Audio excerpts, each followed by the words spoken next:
başlayan bir dileği vardı. Gelin eti öğüne dip bir aydım var, toy olsun şartlılaylıp da.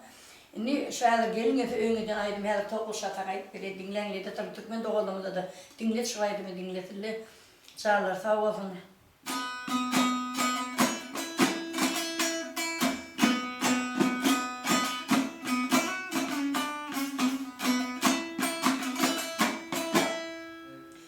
Kalba düşen ışılın,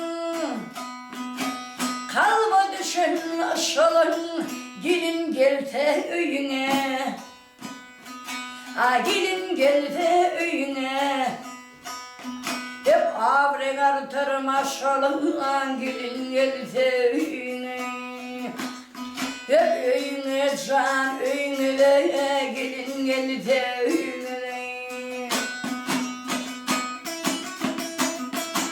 Bazılarına iyi baş olur, bazılarına iyi baş olur, kaynına tırdaş olur.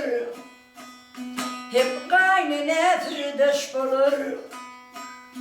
Hep yudum gönlü hoş olur, boy gelin else öyüne. Hep öyüne can öyüne, gelin else öyüne. Her İtlani, her yüzüne itlani, yüreğine bitlani, hep yüreğine bitlani.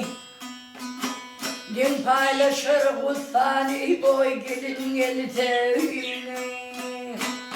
Hep öyüne de can öyüne de, gelin gelse öyüne.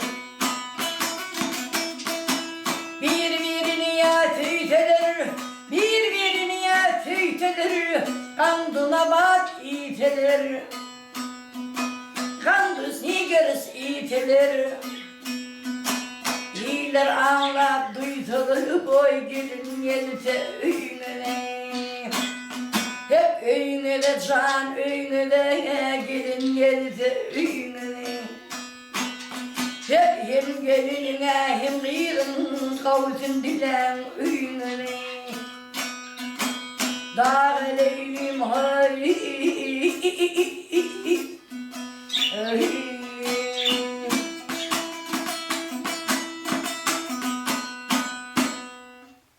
Hop, sağ ol.